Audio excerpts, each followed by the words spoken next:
নমস্কার বন্ধুরা, আশা করি সকলেই ভালো আছেন। আমার চ্যানেলে আপনাদের সবাইকে স্বাগতম। আজ আপনাদের জন্য নিয়ে এসেছি বাংলার একেবারে বহু পুরনো, ঐতিহ্যবাহী এবং দারুণ সুস্বাদু একটি রেসিপি, মোচার চনকান্ন। মোচার অনন্য স্বাদ আর ঘরোয়া মশলার গন্ধ এবং পুরনো দিনের রান্নার ছোঁয়া এই পদটি হয়ে ওঠে একেবারে অসাধারণ। চলুন আজ জেনে নিই কীভাবে খুব সহজেই বাড়িতেই তৈরি করবেন এই হারিয়ে যেতে বসা ঐতিহ্যবাহী বাঙালি রেসিপি।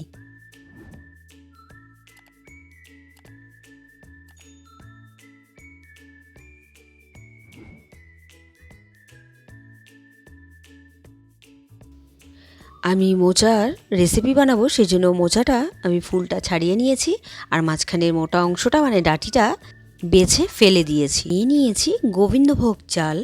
এবার মোচাটা ভালো করে কেটে নিয়ে মানে হলুদ জলে ভিজিয়ে রেখেছিলাম। এবার আমি একটু সেদ্ধ করতে বসিয়ে দিলাম নুন আর হলুদ দিয়ে। মোচাটা আমি জল থেকে উঠিয়ে নিয়ে ভালো করে চিপে নিয়েছি আর ঠান্ডাও হয়ে গিয়েছে। এবার এর মধ্যে দিয়ে দিলাম রেগুলারে কিছু গুঁড়ো মশলা, তার আগে নুন দিয়ে দিলাম। আর রেগুলারে গুঁড়ো মশলা হিসেবে হলুদ গুঁড়ো, লাল লঙ্কা গুঁড়ো, জিরে গুঁড়ো, ধনে গুঁড়ো আর কাশ্মীরি লঙ্কার গুঁড়ো, আর দিয়ে দিলাম এর মধ্যে চিনি। এবার ভালো করে মেখে নেব হাতে।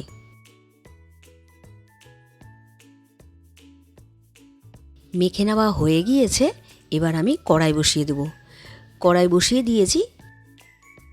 এবার তেল দিয়ে দিলাম। আমি এখানে তেল হিসেবে সাদা তেল ব্যবহার করছি।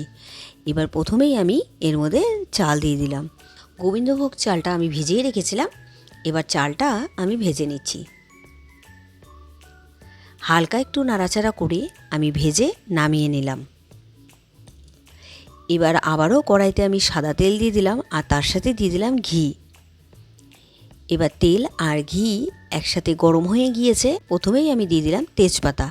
তেজপাতা দিয়ে একটু নাড়াচাড়া করে এর মধ্যে দিয়ে দিলাম শুকনো লঙ্কা আর দিয়ে দেবো গোটা গরম মশলা। গোটা গরম মশলা হিসাবে দারচিনি, এলাচ, লবঙ্গ আর গোলমরিচ, আর দিয়ে দিলাম এর মধ্যে জিরে। জিরে দিয়ে একটু নাড়াচাড়া করে সুন্দর গন্ধ বেরিয়ে গেল গরম মশলা থেকে। এবার দিয়ে দিলাম জল। সামান্য পরিমাণ জল দিয়ে আমি এর মধ্যে দিয়ে দিলাম হলুদ গুঁড়ো আর কাশ্মীরি লঙ্কার গুঁড়ো।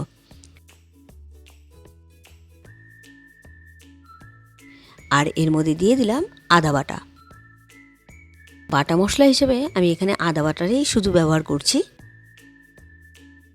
আদা বাটাটা দিয়ে নাড়াচাড়া করে আমি এর মধ্যে দিয়ে দিলাম কিশমিশ।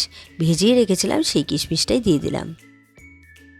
এবার কিশমিশ দিয়ে আবারও নাড়াচাড়া করে মশলাটাকে আমি কষিয়ে নিয়েছি। এবার আমি এর মধ্যে দিয়ে দিব মেখে রাখা মোচাটা। মোচাটা দিয়ে আমি ভালো করে একটু কষিয়ে নেব। মোচাটা দিয়ে আমি কষিয়ে নিচ্ছি।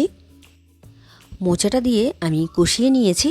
এবার এর মধ্যে দিয়ে দিচ্ছি ভেজে রাখা গোবিন্দভোগ চালটা। খুব কম পরিমাণে মানে মোচার আন্দাজে আপনারা এখানে ব্যবহার করবেন।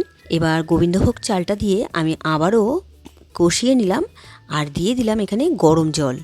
গরম জল দিয়ে আমি গ্যাসের ফ্লেমটা বাড়িয়ে দিয়ে এবার দিয়ে দেবো ঢাকা। ঢাকা দিয়ে 2-3 মিনিট ফুটিয়ে নিব। আর এখন দেখুন ঢাকনা খুলে দিলাম আর একেবারে জলটা কিন্তু শুকিয়ে গিয়েছে।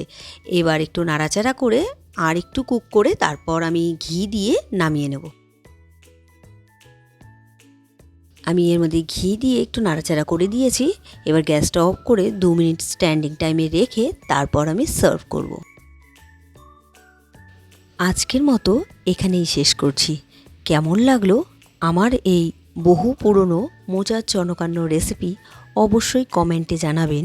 ভিডিওটি ভালো লাগলে লাইক, শেয়ার এবং সাবস্ক্রাইব করতে ভুলবেন না। আবার দেখা হবে নতুন কোনো রেসিপি নিয়ে। বাই।